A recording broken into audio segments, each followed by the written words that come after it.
welcome everyone. And this is the last in the series of webinars which WFIPP has been organizing in the context of World Continence Week 2024. It is being recorded and we will make sure that everything and all the webinars are available on demand for people to watch. And today's topic is a very hot topic, I would say, and we have some very eminent speakers whom I'll introduce in a moment. We're going to be talking about shared decision-making and also about the multi-stakeholder 4Cs project.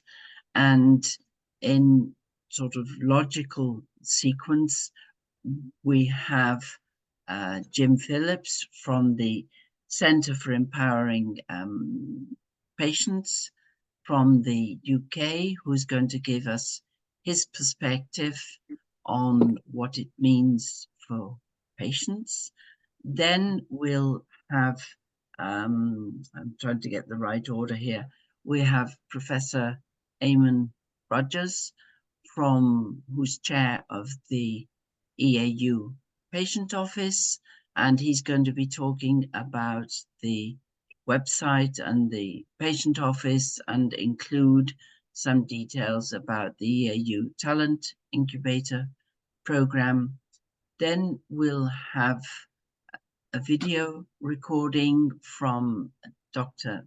Michiel van Balkum from the Netherlands, who's vice chair of the EAU patient office, and he will be looking at the perspective from the EAU in terms of shared decision-making and his role. And then we'll have Dr. Pedro Blasco from Spain, from CNUC, the Spanish, Ibero-Spanish Society, who'll be talking about some of the practical implications and what's being done in Spain in terms of shared decision-making, la toma de decisiones compartidas. I'm used to saying it in Spanish now, having taken part in a webinar on Monday. And I will finish with some of my own views, perhaps a little novel, from the patient perspective. If we go over the hour, that's okay. We've calculated that in. And if you have any questions, please put them in the chat and we'll make sure that they are answered at the time. There is something in the chat. Yeah, okay. So let's kick off. Jim, if we may, over to you. Thank you. Thanks, Lynn, and thank you for that lovely introduction. My name is Jim Phillips. I'm a director for a not-for-profit organisation called the Centre for Empowering People and Communities. And we're very much a European collaborative looking at supporting organisations and healthcare systems to look at how they can support patients to have competence, knowledge and skills to be active participants in the healthcare, and shared decision making is a key part of that. I have a few slides, so I'm going to sort of shift over to screen share, so bear with me a moment whilst I go through the technical bit.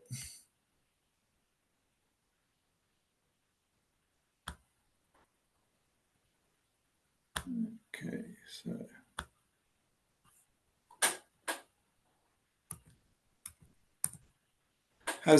Lynn, is that coming through okay? Yes, it is. Yes, I see. I can see that. Okay. Yes, thank you. Yes, I was on mute, sorry. Okay, so within the NHS, probably going back, well, it's actually 25 years now since government paper set out the idea of the expert patient and recognised for the first time that people's lived experience and their experience of managing their health is as equally valid and important, if not more important, than also what was regarded as best clinical practice.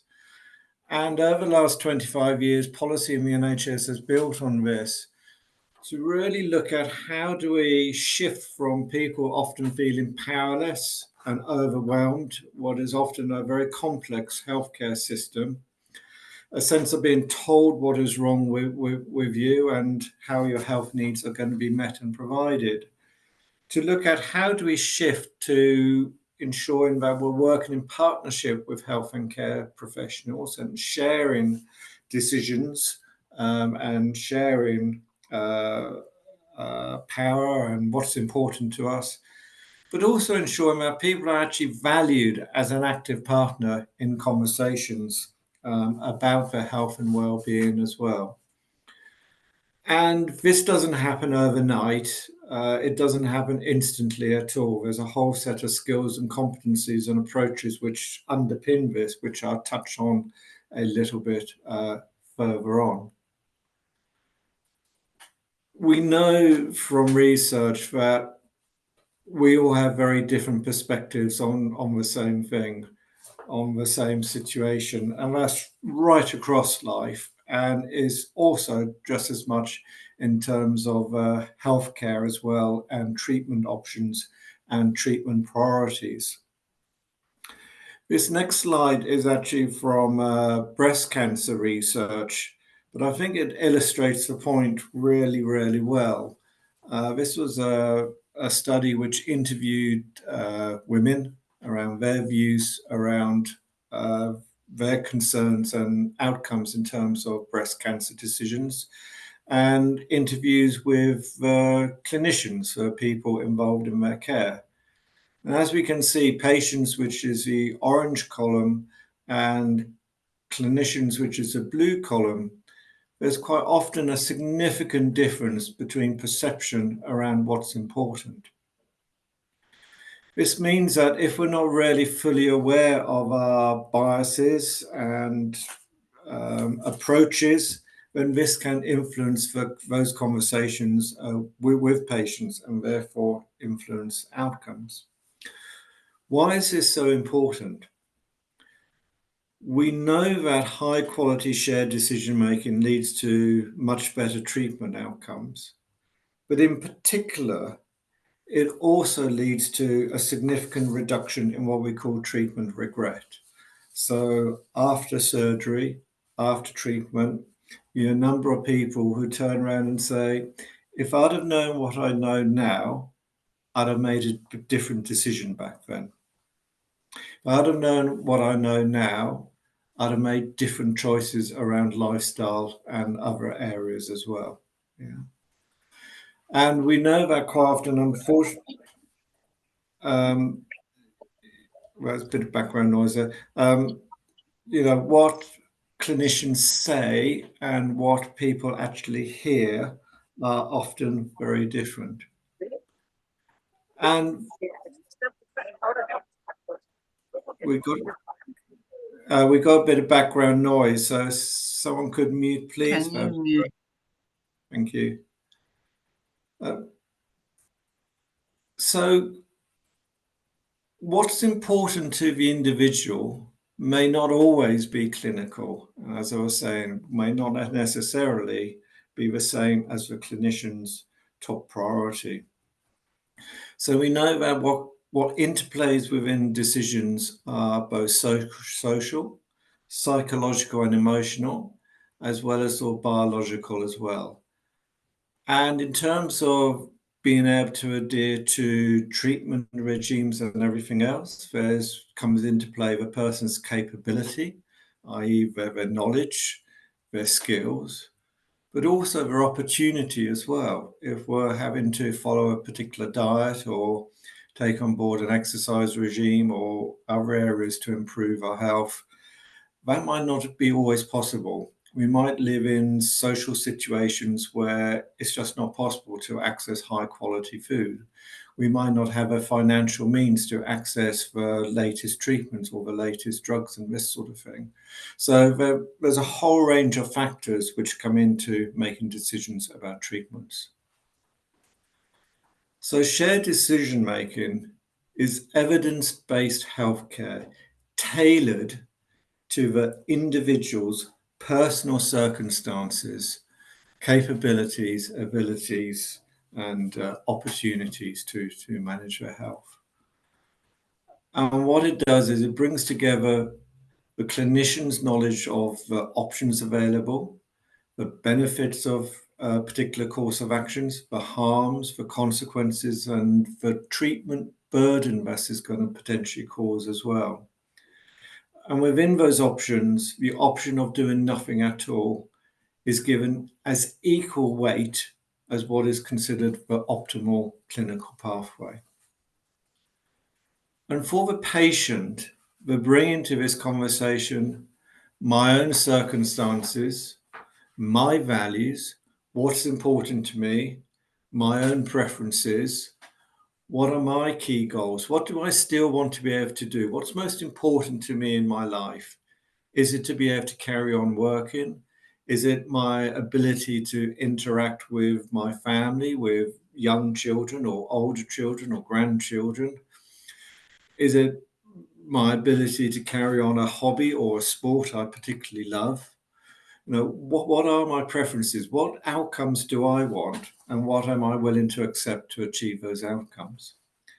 And that comes together within that conversation between the patient and the clinician. And there's a number of factors at play here which are really easy to overlook. Never underestimate the impact of power in a consultation. If we're going through cancer treatments, treatments like dialysis, a whole range of treatments where we are reliant on a healthcare provider, which we are for all treatment, there's a fundamental imbalance of power. The organization often holds the decision-making power, whether it's a health insurer, state-run systems such as the NHS, the decision around what treatments are available, what are the cost brackets and everything else often sits beyond the control of us for the patient. And it can be really scary to challenge a system or ask for a second opinion. You know, who are we to challenge this eminent professor with 30 years experience and say, well, actually, I'm not sure that that's best for me. And of course, we can be very fearful of negative consequences. Will we be shunned? Will we have difficult person written on our notes somewhere? And of course, we don't all have the same information. We certainly don't all have the same ability to understand the information given to us, particularly if it's not taken into account culture, health literacy, and other things.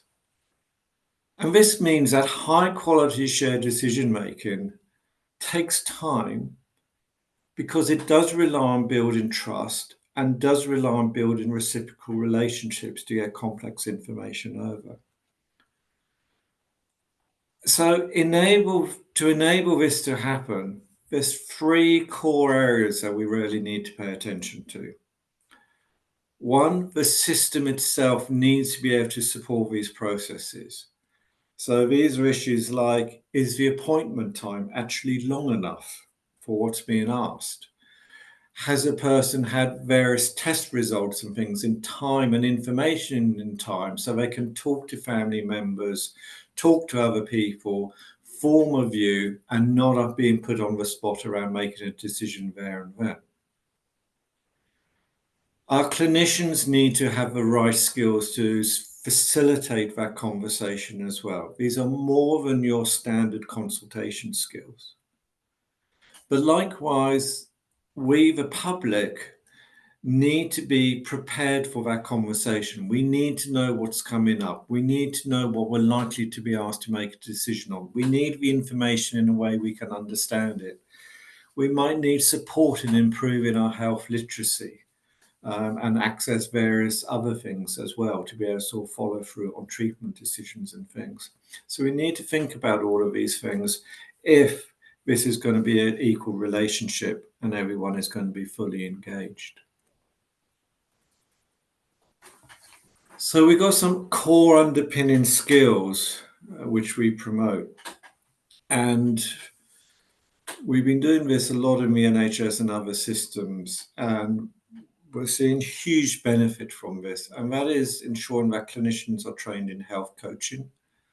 They understand concepts of health literacy and are able to adapt their consultation styles and communication styles to recognize and support people who have low health literacy. And this is using skills such as talkback, chunk and check, and other health literacy skills to ensure that people have heard and understood and understand that how that applies to their own situation. That includes communicating risk. Communicating risk is complex. We just want to know what's the risk to me, but often risk gets communicated on a population base thing, like 1 in 500 patients will have a side effect. I want to know if I'm going to have a side effect. I don't care about the others, you know. So how do we communicate it on a personal, get that understanding across? And understand of behavior and psychosocial models and health literacy as well, so we know what's motivating people. But likewise, patients, the public, supported to improve health literacy and self-management through health coaching, through self-management identification, identifying wider social support nets, and particular access to peer support groups and other people who have been in a similar situation and have been asked to make similar decisions as well. What was their experience?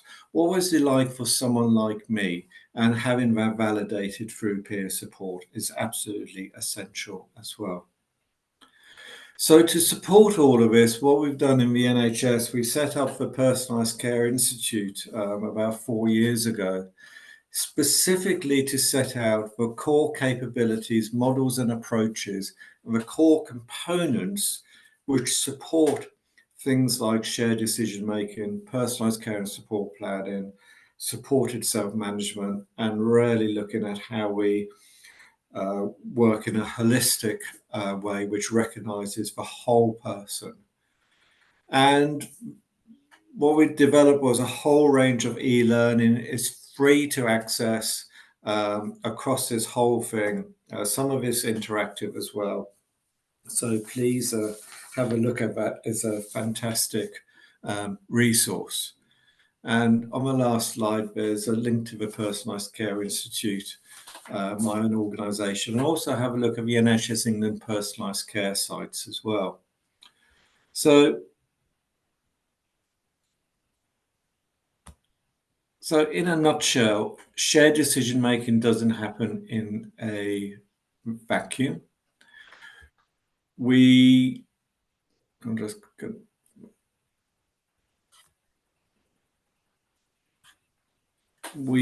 need to ensure that we are proactively training clinicians, and we really need to ensure that we are giving patients the right support and access to things like peer support group, and also really high quality literature, but that literature is supported by access to people who can support people to understand what it says. Okay, so that's me. That's my piece, Lynn. Thank you so much, Jim. And I would recommend that the site is absolutely fantastic.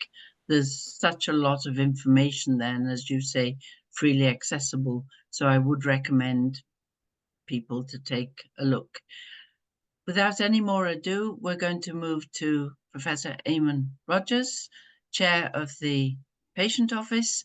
And I think, Eamon, you're going to be talking about the Patient Office and the web and all the rest of it. So over to you. Thank you. Thanks, Lynn. And I just want to build on some of the themes of Jim's excellent work. He's been pioneering shared decision-making, and we in the European Association, as a large urological association that we've learned a lot from Jim and from yourselves as the patients. So I'm just going to briefly build on some of the themes about where we see the AU getting our members more involved in shared decision making, but also I'm going to mainly talk about from the AU point of view, and the following speaker, Mikhail, who is our lead for shared decision making, will go into the how. So if I just bear with me while I share the screen. Sorry now, I just hope you can see the slides there. So, we can indeed. yeah, I just want to get the presenter view.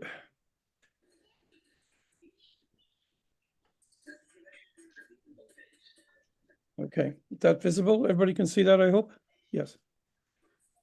Okay.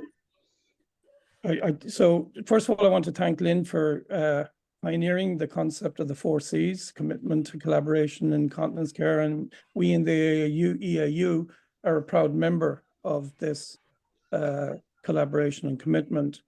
And so urologists are traditionally taught as surgeons, perhaps images of robots and other issues. We are a surgical specialty, but people forget that we deal with an awful lot of chronic disability. We are thankfully seeing many men who have survived prostate cancer, which is the most prevalent male cancer, but they're surviving not necessarily with good quality of life. We've had good cures, but that doesn't mean good health. Because sorry, Raymond, I'm seeing the presenter view. I don't know if you can see the whole slide, but I only can see the presenter view. Okay. I think you should change to, sorry. Sorry, yeah, sorry, what do I do here? Okay. Oh yeah, sorry, to slide.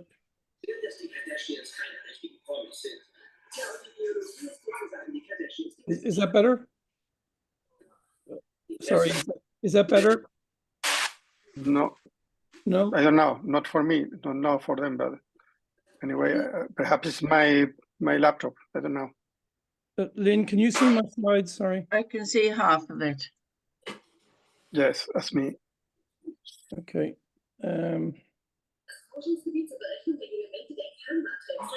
Sorry. Okay. Can you hold 1 second? Sorry. Can the non-speakers turn off their mics, please?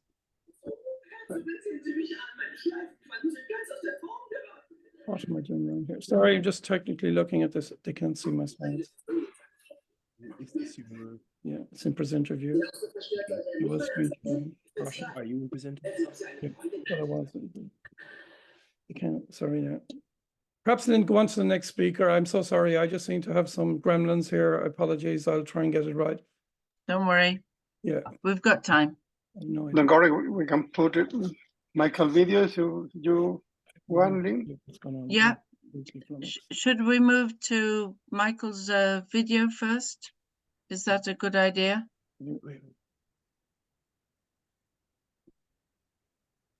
Yeah. Can you see the video? Yeah. Yes, if we show Michael's video, I think that would be a good idea. We just need some sound.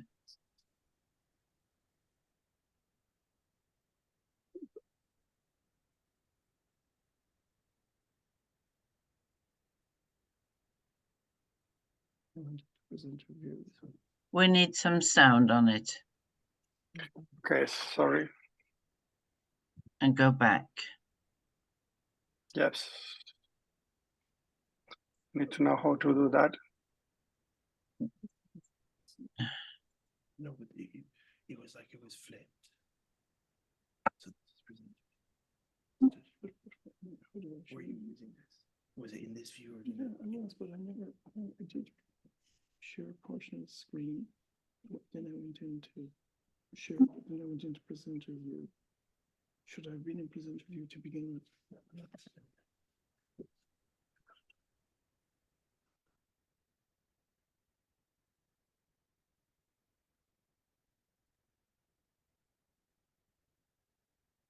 I don't know how to. Can you sort the sound out? Is that there was sound on it when I listened to it before? Yes, I need the audio, but Just I the don't know how audio. to.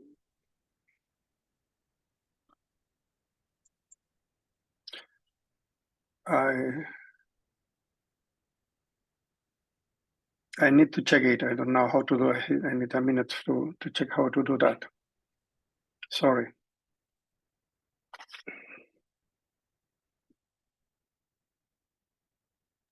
Eamon, are you good to go, or do we carry on?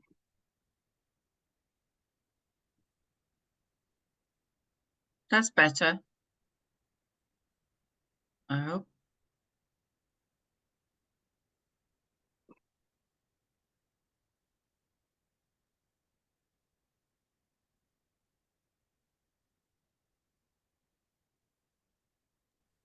Okay, sorry, Lynn, I'll try again. Yeah, I had Yeah, go ahead. something wrong with the focus of my screen. Apologies. Okay. Can you see It the just slides now? shows you patience is a virtue which we all have to have.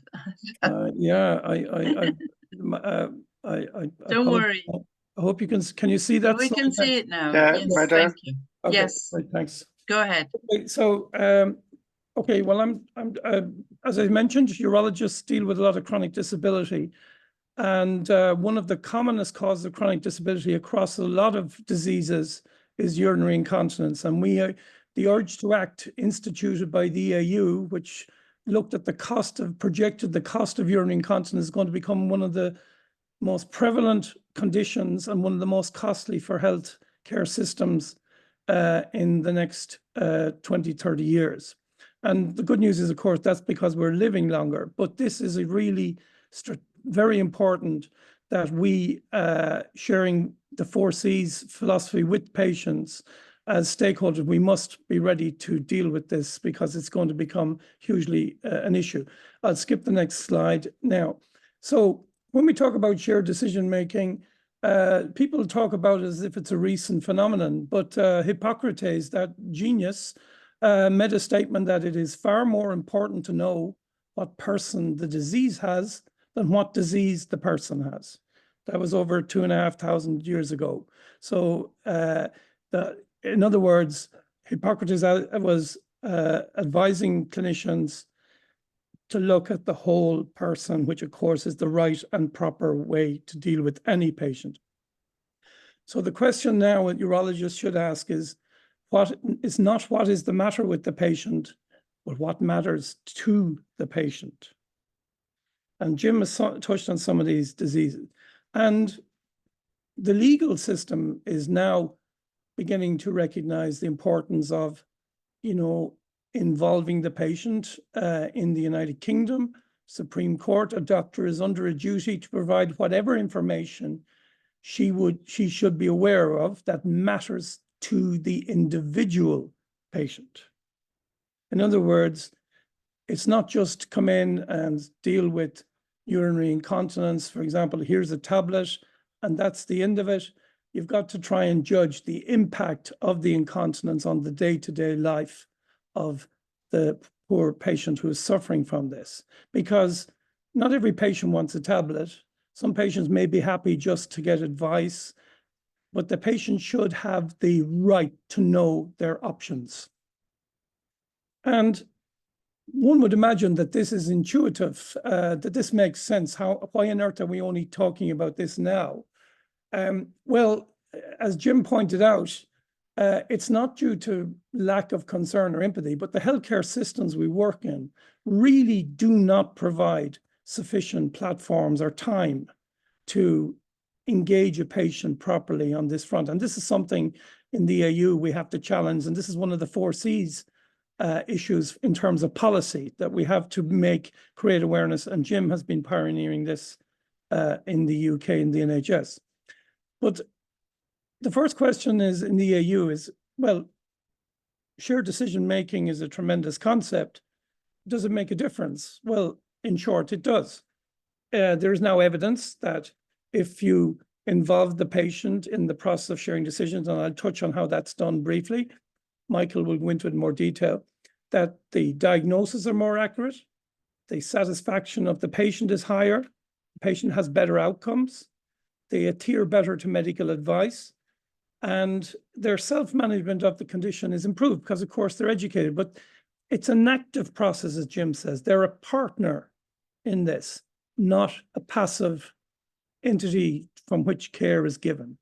Active involvement is the key, as Jim pointed out, and litigation is reduced.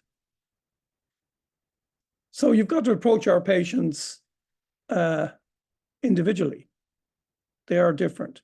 This is reflected if we look at the generations of patients that are there now. We divide them by the millennials, Gen Zers, Gen Xers, etc. And you can see that the vast majority of patients, apart from the so-called silent generation over 74, are likely to debate their management with their doctor.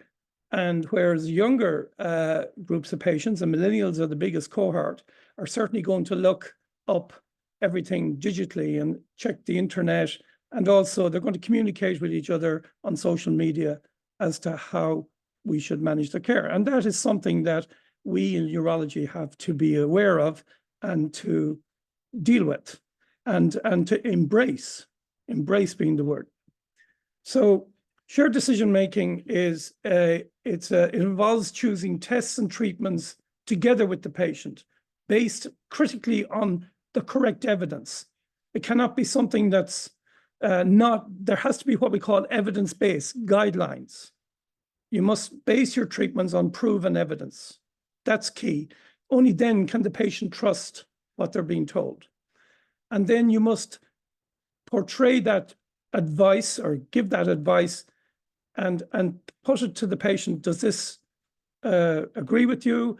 How do you think you can live with the side effects of treatment, etc.? All these questions need to be brought. So it's to make sure the person understands the risks and benefits and the possible consequences of the disease in areas that urologists wouldn't necessarily foresee. For example, mentally, financially, socially. As I mentioned, it's based on strong evidence. So Google is not a reliable source of valid information. Furthermore, as I mentioned, we're dealing with older populations in many of these patients. Health literacy and digital literacy is also a factor we must recognize. So turning to the first point about trustworthy, and I mentioned about evidence. So we in the EAU have the patient portal, patients.euroweb.org. This is specifically for patients. And it is the digital front door of the EAU for patients. And I hope you can see in the slide, there are different conditions and disease processes and questions that the patient can access. We have, again, in the interest of time, the materials are text-based in some cases, but there's a lot of animations. And we want to improve the content so we get more socially accepted media, chatbots, etc. is all aspirational.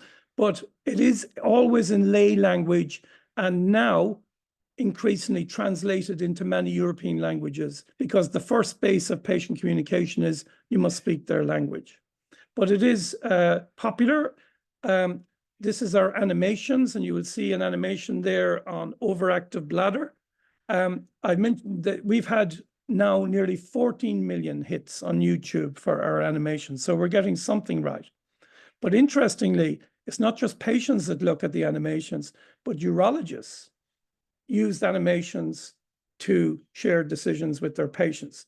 This is not a formal process, but it's certainly a right step in the right direction.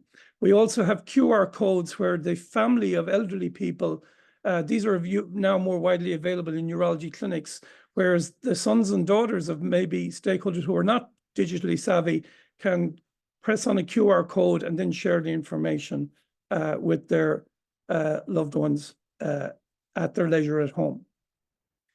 So Michael will talk about the shared decision-making, but when we approach the patient now with incontinence, we must make sure that we provide the proper information, as I've said. We do it and communicate in a way the patient understands, and that means plain language, not medical terminology and jargon. We should then check that the patient truly understands what we've discussed and invite them to ask questions. We must show empathy and understanding, be open to feedback. In other words, if you have any more questions, please come back to me. and provide informal opportunities for feedback. But again, straight away, we are constrained by healthcare systems. I think it's fair to say urologists want to do this, but we are constrained by health systems that prevent us from doing it. And this is going to be a huge challenge.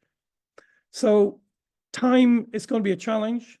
We're going to have to train members. As Jim said, this does not happen overnight, but it's evolving. We must change the culture that urologists think this way and get involved in this. We must capture patient data to underpin meaningful communication. For example, if we're discussing a treatment for incontinence, the ideal database is patient-reported outcomes, what patients think, what they've reported back from previous treatments. That's real-world valid data. And to this end, we have targeted the young urologists. And I want to compliment Juan Luis Vasquez, who is my colleague. He's chairman of the Young Urologist Office. He's a pioneer, visionary, who set up the talent incubator for young urologists. And we have been, this is just a new process, and young urologists are very embracing of the issue of shared decision-making. And we've had this is our first year we've brought up this subject.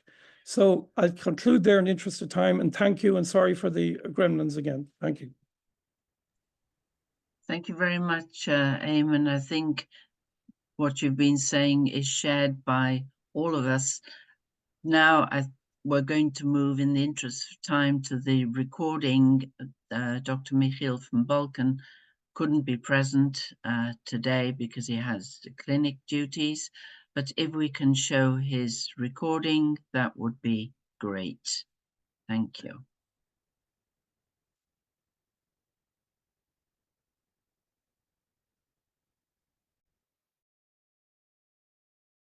Decision-making projects of the EAU Patient Office. Thank you for giving me the opportunity to speak in this webinar. My name is Michiel van Balken. I'm a Dutch urologist, but I speak as a vice chair of the EAU, the European Association of Urology Patient Office. My role is leading the shared decision-making projects of the EAU Patient Office, an office that has a unique capacity of having urologists come together with patient advocates, together with nurses, and nowadays even with caregivers. A unique group that together can make nice contributions to patient information, patient needs, and indeed shared decision-making. Urologists and shared decision-making do not go well together, and this has to change. We've seen nice research that shows that shared decision-making in oncological urological items did not improve in over a decade, in contrast to, for example, lung cancer and breast cancer. And I'm pretty sure that for non-oncological issues, this is not better. That's why EAU made it one of its spearheads for the upcoming years. And projects are being made for cancer as well as benign urological issues. And continence is one of the first. But before we start working on a disease-specific shared decision-making project, we have to make sure that when we talk about shared decision-making, we all mean the same. And this unique capacity of having all these patients and urologists and shared nurses and family together in one office makes it a valuable discussion.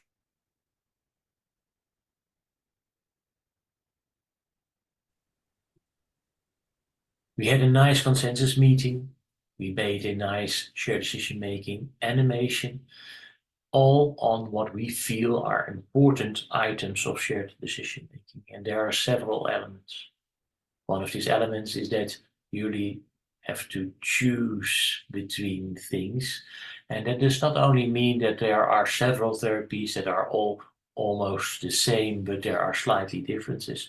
No, real shared decision making also involves the fact that you might choose to do nothing, or that you choose to do a therapy that is a little bit less effective, but also has less complications, for example. So there's not only shared decision making in several therapies that are almost the same. An essential item is time. Time to prepare, time to, during a consultation, to be able to ask your questions and to get good information. But very much also time after the consultation to rethink, to let things in, to let things sink in, to be able to discuss matters with your loved ones, to get some extra information, to educate yourself, to go in discussion with patient advocates, for example, patient organizations that are very well informed on what diseases or problems do with you as a patient, but also know very well things that are of importance in the choices that you want to make. But of the utmost important, besides the possibility to discuss things, the time, of the utmost importance is that you can rely your decisions on trustworthy, easy accessible, understandable information. The patient office has very reliable patient information because it is guideline based. But we, together with the WFIPP, for example, know it's very important that it's translated into your own language, especially as we are a very international platform right now. English is not the language of most patients in Europe or in the world. Translations are important. It should be easy understandable. A lot of patients do not read very well or have difficulties understanding what is being said or being written. So these should be on lay language level. And if text is difficult, one might also use other information tools. Think about animations, for example, which prove to be very effective. We have to bear in account there are cultural differences. We have to bear in account that there are different digital skills, and digital accessibility is not everywhere the same. These are important things that we have to bear in mind when working on all kinds of shared decision-making items and problems and tools. Happily, artificial intelligence is getting better and better, and translating information into different languages or into a level of understanding that is easily accessible for others. It's becoming trustworthy more and more, and therefore it can be used very cheaply and very effectively in helping us provide all kinds of this information to patients all over the world. Reliable information is not only what comes from for example, good research. Also, what comes out of treatment, what is really trustworthy information on outcome, is of importance, so that you can rely on your information and base your decision on real world information as well, not just research. We know that outcomes should be reported better. What is important as an outcome is not always the same for a patient as it is for a urologist. The way outcome is reported, do you have to tell it to your doctor directly? Can you report it to a neutral party and therefore be a little bit more honest because of the fact that you don't have to talk to the doctor directly. All these elements mean that patient-reported outcome measures done properly and constructed with items that not urologists alone feel important, but patients especially as well. These items, the patient-reported outcome measures, should be a basis for feeding future shared decision-making tools and shared decision-making projects. So the patient office, together with WFIPP, is not only working on what is shared decision-making and how can we make information and information tools as trustworthy and easy accessible and understandable for our patients so they can use it to really do shared decision-making. We are also working on the construction of patient-reported outcome measures that can provide further information that patients can base their decision on. Now, all these exciting elements are things that we started working on earlier this year, and we will continue working on them during the second half of 2024 with the start of the patient-reported outcome measure project and the disease-specific continence, the incontinence-specific shared decision-making program that we start second half of this year. And I'm pretty sure that next Continence Week 2025, we can provide you with a lot of new and excited information that came out of all these important projects. Thank you for listening to this. Thank you very much on behalf of Michiel. Very exciting, the project, the patient-reported outcomes project. Indeed, we will be a key partner there, I hope. So again, in the interest of time, I will ask Pedro if he can put up my slides and a few words from me.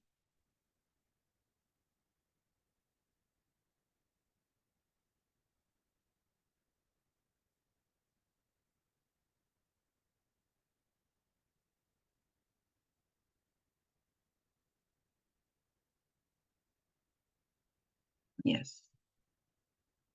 There we go. Yes, thank you very much. The first one. Okay. I'm not going to talk in detail about the 4Cs project itself, which stands for Commitment to Collaboration in Continence Care. I think most people are familiar with this project itself by now, but I think, and these are some views which I've put together about the 4Cs and shared decision-making in this context of urological conditions, which is why we're here today. Thank you. Next slide.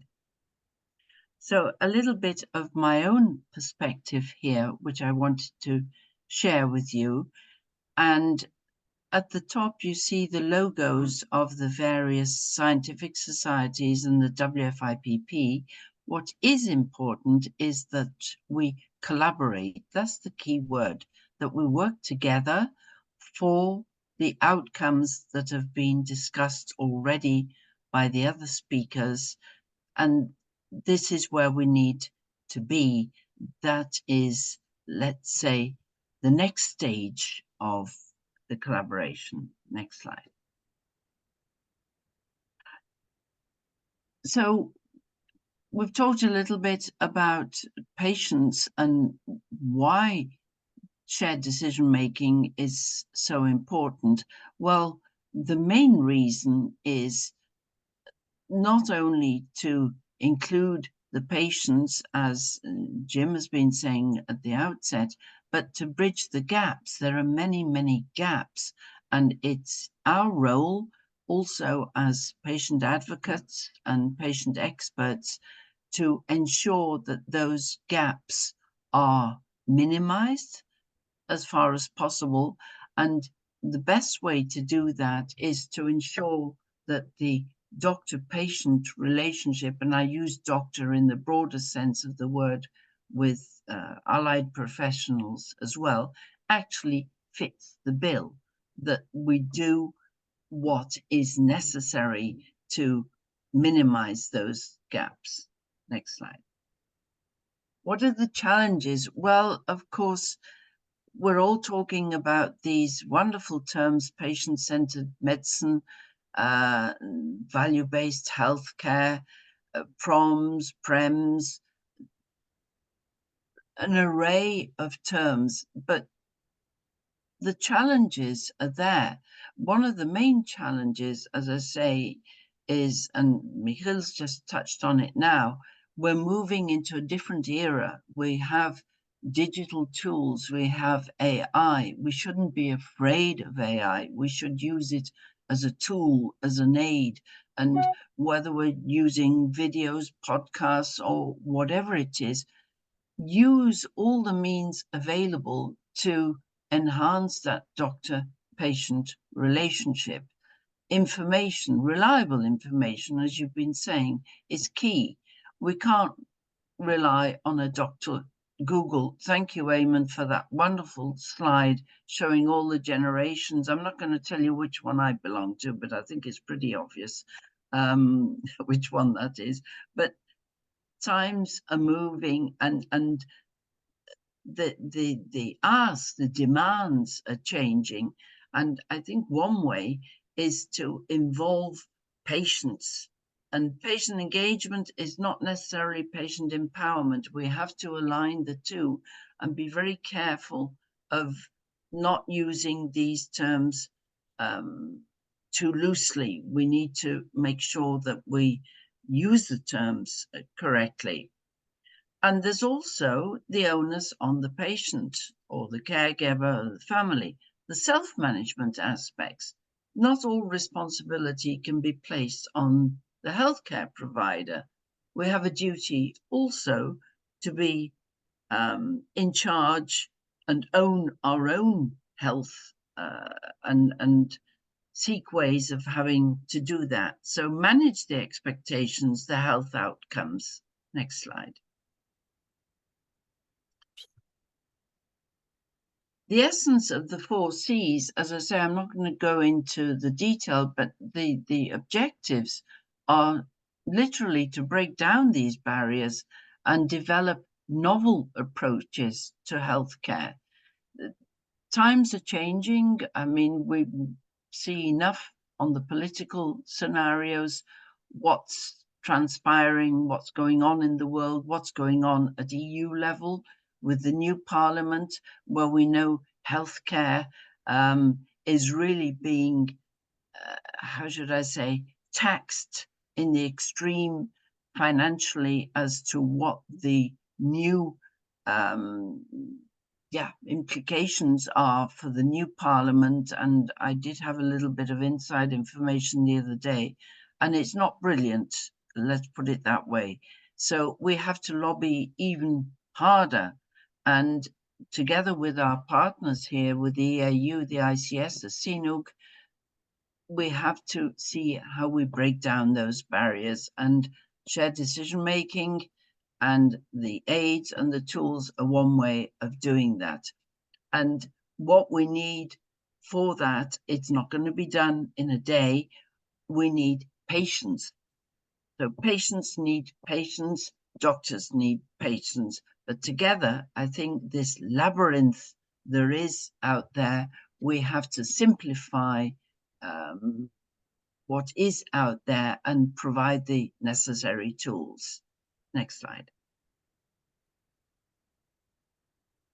So the next steps are how to actually implement the 4 C's. It's great to have an initiative called Commitment to Collaboration in Continence Care, but what do you do with it? As Jim said at the beginning, it's not the what, but it's how you do things.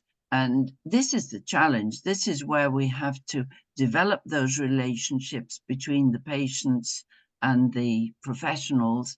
And what I've actually put in here, I've given you the link for the the shared decision-making video that we've together produced. And if you take that link, you'll see the video. Very exciting to actually produce an animated video on SDM. It took quite a lot of, how should I say, toing and froing, but I think the result is a good one. What we need also is to conclude what makes sense. Evidence-based, of course. Emotional, of course, a patient arrives at a consultation and is very much relying on what the doctor has to say, which is going to impact on his or her quality of life.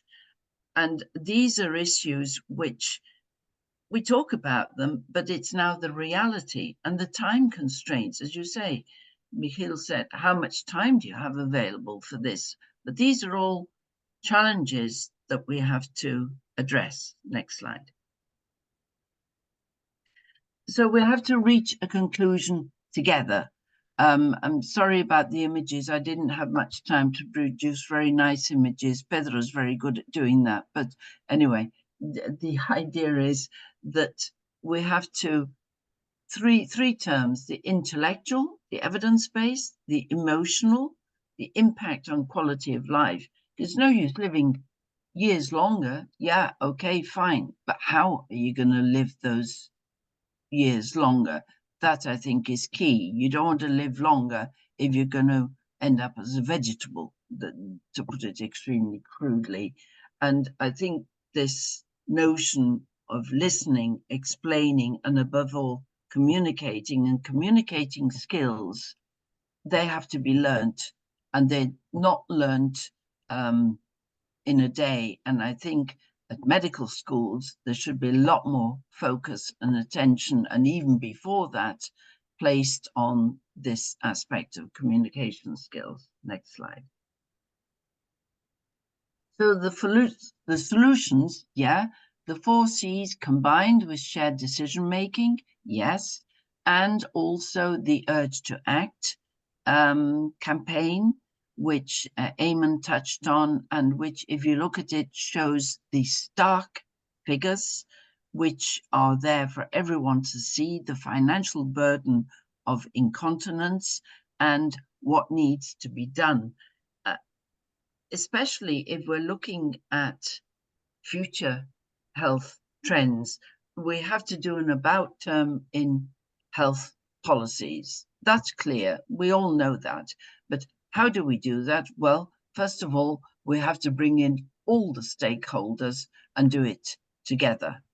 Next slide. In conclusion, then, I would say that, and these are my own views that I'm putting here today, I didn't take any other slides, I just put something together, is this relationship, which is key.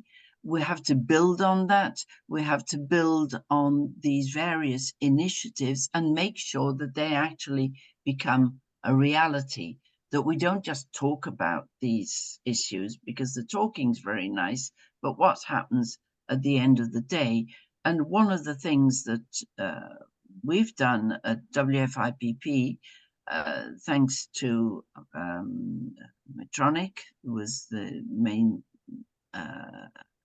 provider there financially, is we produced the tool, another tool, which is called Supporting Continence. If you haven't looked at it, then please take a look. It's in 7 languages, and yeah, we're going to add Swedish to it, and it's an aid with reliable, trustworthy, vetted information on many conditions. And I think I did have some more slides, but I've cut some of them out in the interest of time. Otherwise, it would take far too long. But I think the essence is that we move forward. It's going to be an exciting 6 months to see where we go with the PROMS study, with the shared decision-making projects together with the scientific societies and using the patient organizations, using an organization like ours at WFIPP, which globally is gaining in stature, which is very good. So we represent the patients in all these conditions, and I'm very glad to be part of the EAU family now, if you like, and have a very decisive role, I would say, in how we move forward. So that's it from me for now. And I would say, are we on time? Yeah, we're dead on time. I'm just trying to keep to the time schedule. If you have any questions, please put them in the chat. And yeah, would anyone like to? Lynn, Pedro still has to give his presentation. Yeah, no, I know, that's me. Yeah, I've finished. Pedro, over to you. Okay, thank you. Thank you, Lynn, for your beautiful presentation. I will try to come to share my, sorry, this is not, let's see.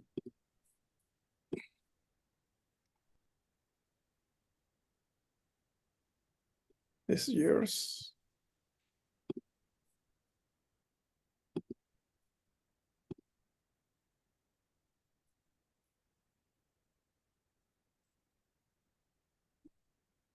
Okay. You told me, can you see my presentation now? Thank you for inviting me for the shared decision making. The Spanish flavor of shared decision making. I will try to show you what we are doing, how we think, where we come from. Okay, in our origins, in our DNA, their original rules says in the Article 2 that we need to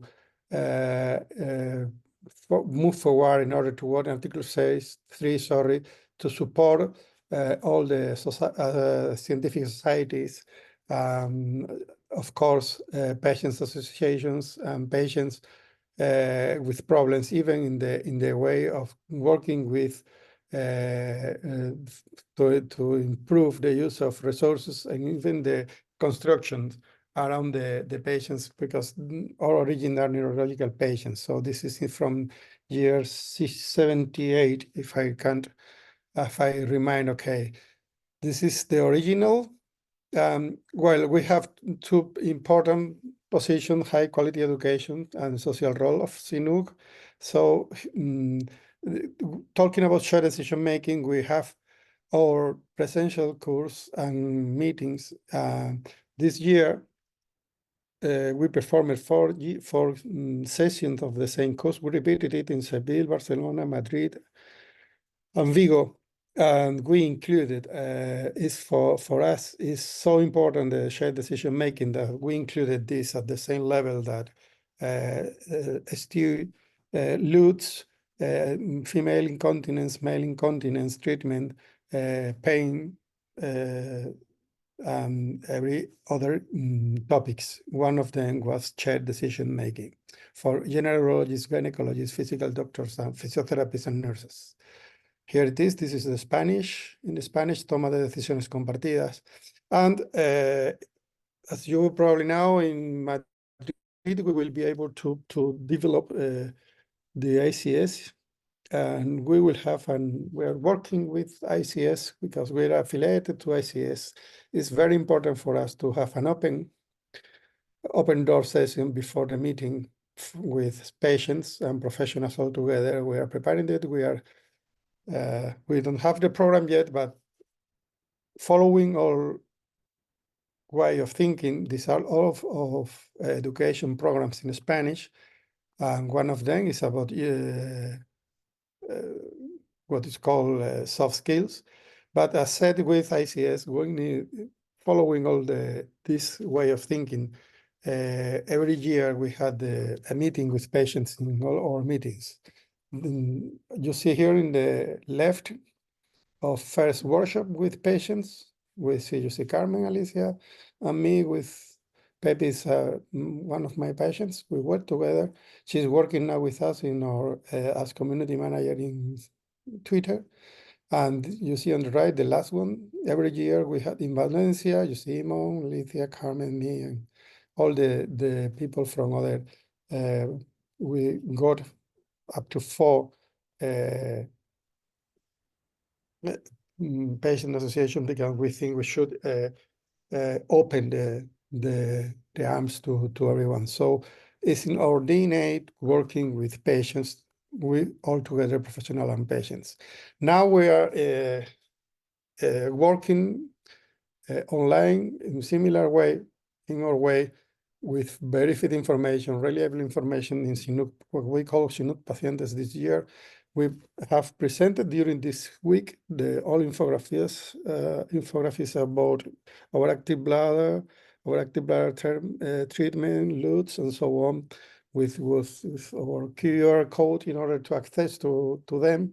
And we want to perform not only this, but we will develop all a resource, not only for patients, but for professionals to develop what we think is establish the steps way of working, shared decision making. So we want to, during 2025, one of our strategic objectives is feed Sinuk pacientes with education for professionals.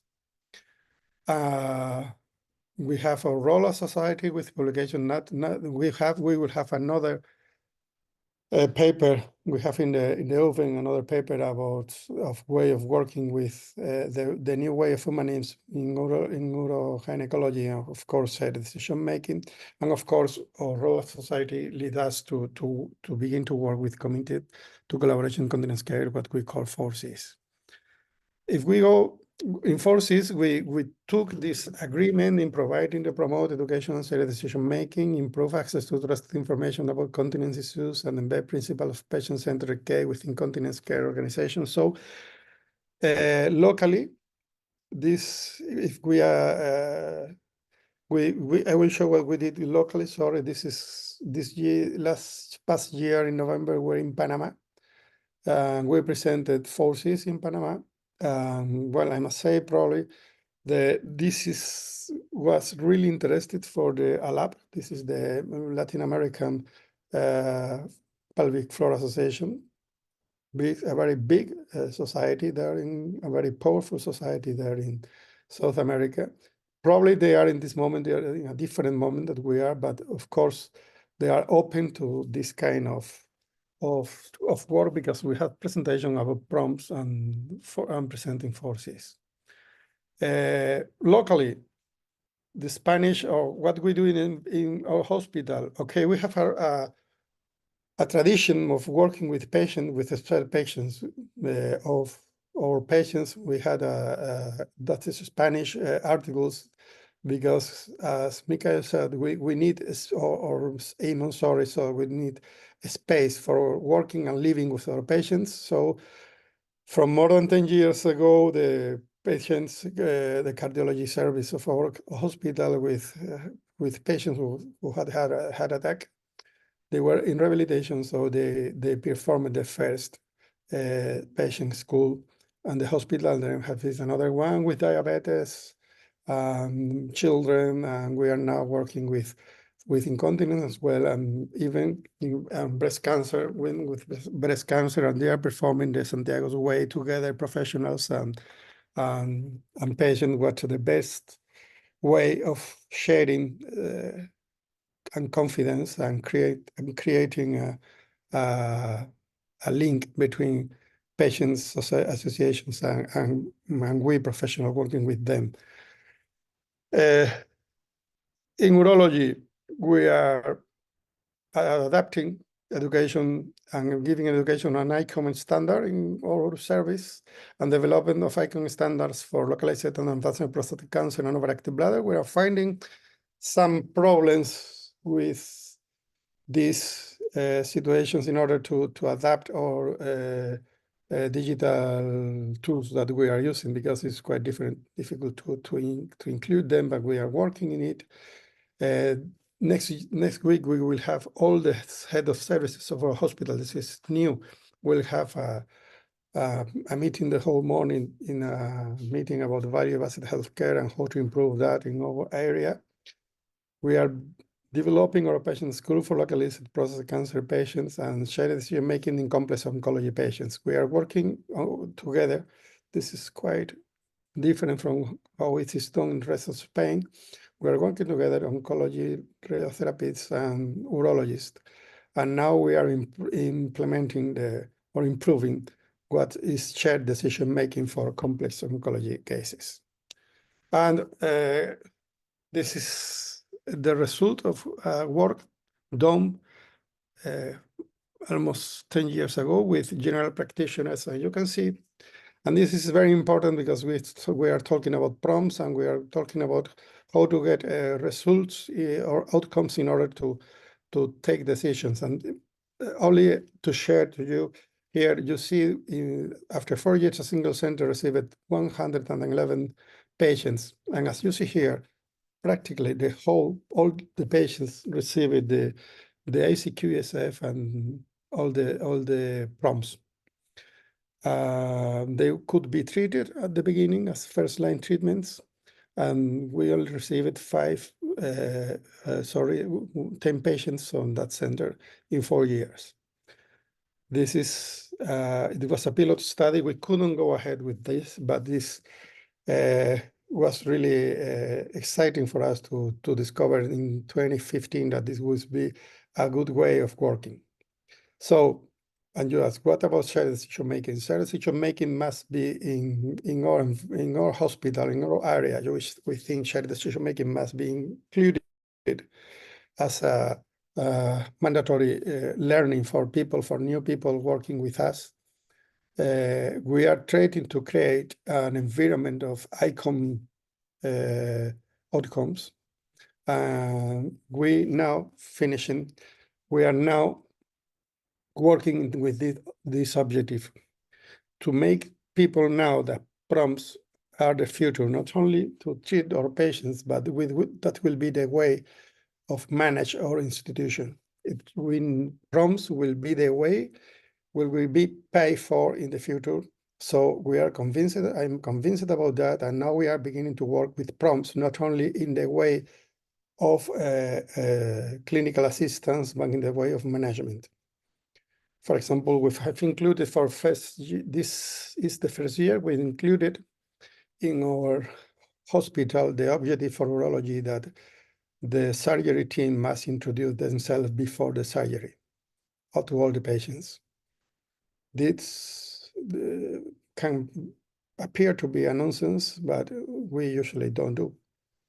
So we are trying to change how the reverse goes, and this is not always easy. Finishing, this is my last slide. Shared decision making must be the way of working in every scenario we can think, but we have to prepare people who are not ready for working this way, giving education, giving the tools. We are prompts, giving them the outcomes. They are rated. They are ICOM outcomes, for example, as one of them. And what is more important, we have to include prompts as a way of managing our institution. Thank you, Lynn. Thank you, WFPP, for inviting me to talk about this. I'm open to discussion. Thank you. Thank you very much, Pedro. It just shows you not only what we need to do, how we need to do it, but here is a practical example of what you're doing, the wonderful work you're doing in Spain.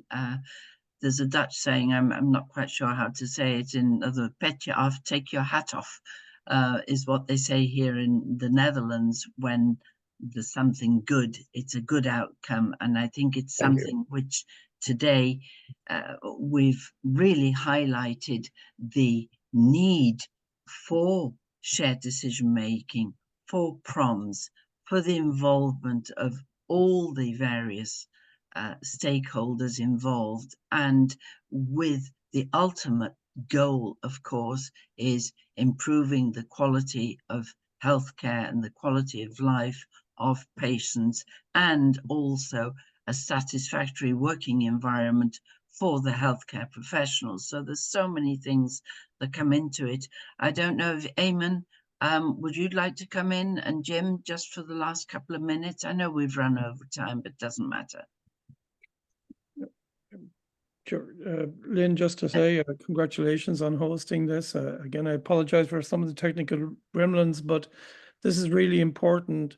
This is, as you can see, this is a really important to urologists are going to have to embrace this, because if for no other reason, it's going to become the standard of care anyway, perhaps legally, but we don't want to be, that should not be the carrot, or the stick rather. We should have the carrot that this is the proper way to, this is the future of proper patient-physician communication.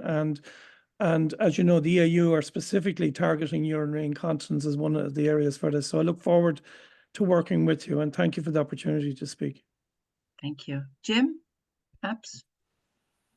Yeah, no, thanks. I mean, a colleague always makes my mind, it's not just ethically the right way forward, but it does just have such a fundamental impact on, from a legal point of view, from a treatment adherence point of view, from issues such as treatment regret. And, you know, we look at the cost of, within the NHS, of litigation, of poor treatment adherence and this sort of thing. It all stems from poor shared decision making. You know, that's where a lot of it stems from. And yes, patients might not always be making choices which a clinician completely agrees with, but, you know, is that respect that is our life and our individual preferences, and that requires respect. And, you know, and those are the outcomes we're choosing, as long as we support patients to ensure that the decisions they are making are conscious, informed decisions based on high quality, evidence-based information. Yeah. Pedro? And thank you. Sorry. A few last words? Okay, only to From say the dog, whoever's got the dog. only to say thank you. It's a pleasure to be here, and you know we are committed to work in this way, and it's a pleasure to work with friends, because the way is not easy, but working with friends it's easier. It certainly makes a difference if we're all pointed in the same direction, and I know we have a very close collaboration and friendship, and I think that's been shown today. If you do have any questions, please put your questions, and otherwise I'm going to finish now and thank our speakers for your contributions today. A lot of take-home messages for us all, but it's weekend, so have a great weekend, everyone, and thank you. Bye-bye. Thank you very much. Bye-bye. Can you stay on, Eamon, for a few minutes?